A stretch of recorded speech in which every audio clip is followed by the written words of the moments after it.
আসসালামু আলাইকুম। Municipal block থেকে শুভেচ্ছা স্বাগত জানাচ্ছি।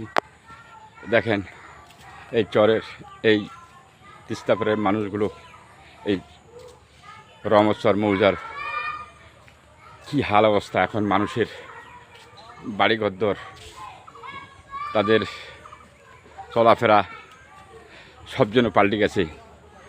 রহমতচরের এই মানুষগুলো একদিন কোথাও কোনো সমাজে সম্মান বা ইজ্জত পেত না। সবাই শুধু তাদেরকে অবহেলা করতো, অবহেলিত করতো, শুধু বলতো স্যার আজ রহমতচরের মাদ্রাসা, রাস্তাঘাট, বাড়িঘরদর সব যেন এক স্বপ্নের মতো। এই 5-7 বছর আগেও এই রহমতচরের মানুষ দুবেলা দুমুঠো খেতেই পারত না। আর সেই রহমতচর আজ গোটা পীরগাছা থানার মডেল হিসাবে পরিচিত।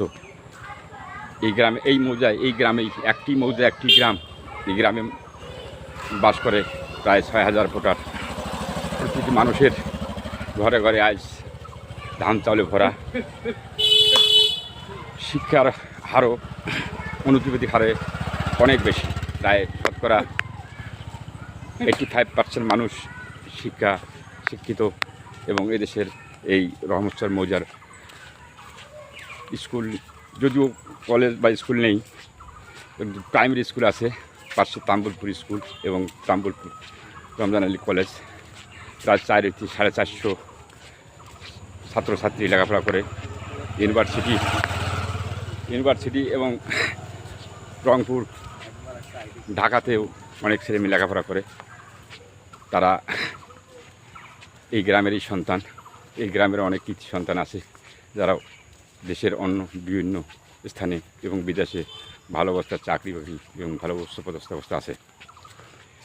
তো বলছিলাম এই রহমতচরের মানুষের কথা, রহমতচরের আর্থসামাজিক উন্নয়নের কথা। সেদিন আর বেশি দিনের কথা নয়, 10-15 বছর আগের কথাই। যে দেশের মানুষগুলো দুমুঠো ভাত, দুবেল পেট ভরে খেতে পারতো না, আজ তাদের উন্নয়ন, তাদের চলাফেরা, তাদের আত্মসামাজিকতা যেন অসম্ভাবনীয়, অকল্পনীয়, যা দেখলে মানুষের পার্শ্ববর্তী গ্রামের মানুষগুলোর হিংসা হয়। প্রতিটি পরিবারেই আছে বিদেশি রেমিটেন্স যোদ্ধা, প্রতিটি পরিবারে আছে চাকরিজীবী, গার্মেন্টস হোক, বেসরকারি সংস্থায় হোক, স্কুল কলেজ এবং সরকারি চাকরি।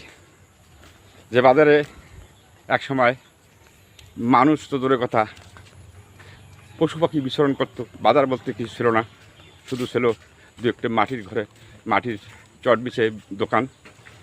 আর সেই বাজারে আমরা যাচ্ছি, বাজারে দেখাবো আপনাদেরকে বাজারের, রহমতচর বাজারের পরিবেশ। এই রহমতচর বাজারে এখন দেখতে পাচ্ছেন সমিল, এই যে সমিল, এই দেখুন বাড়ি, ব্যবসা প্রতিষ্ঠান, গ্রিলের দোকান, হোটেল। আরও একটু আগায় গেলে দেখাচ্ছি আপনাদেরকে কি অবসম্ভাবীয় এই উন্নয়নের সাফল্যের জোয়ার। তবু দেশের মানুষ এখনও অবহেলিত। এই দেখুন, শুধু একটি কারণে অবহেলিত, এই রাস্তাটার জন্য। এই রাস্তাটা হইলেই এই দেশের মানুষের স্বপ্ন বাস্তবায়িত হবে এবং আকাশ কুসুম সেই স্বপ্ন তাদের হাতে ছোঁয়া দেবে।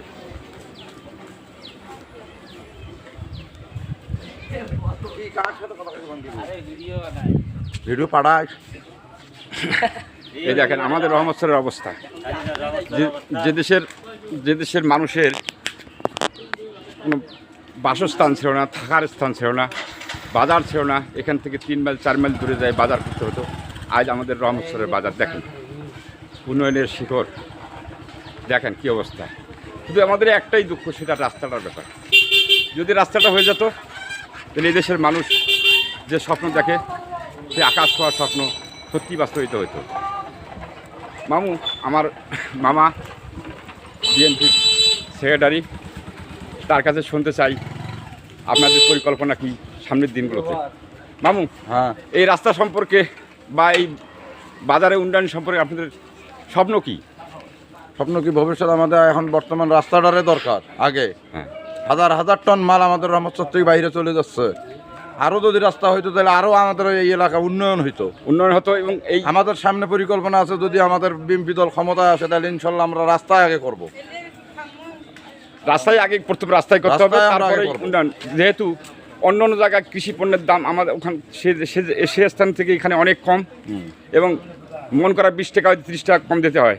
একটা রুগী যদি অসুস্থ হয়ে যায়, সে রুগীকে হাসপাতালে নিতে অনেক কষ্ট। হ্যাঁ মনে হয় আমরা এখনো 50 বছর পিছিয়ে আছি। হ্যাঁ যে যে যে মৌজার যে গ্রামের মানুষের শতকরা 85 জন মানুষ শিক্ষিত এবং বিদেশ রেমিডেন্স যোদ্ধা, বড় বড় সরকারি চাকরি করে, সে দেশের মানুষ আজও একটা পাকা রাস্তার মুখ দেখে নেই। দেখেন অনেক সরকার আসছে, অনেক মানুষ আসছে, শুধু প্রস্তুতি দিয়েছে। এবার আমার মামা বলতেছে বিএনপি সরকার যদি বাস্তবায়ন হয়, যদি ক্ষমতায় আসে, নিশ্চয়ই এই রাস্তা পাকা হবে। এ বলেই এই আশা পোষণ করেই শেষ করছি। আল্লাহ হাফেজ।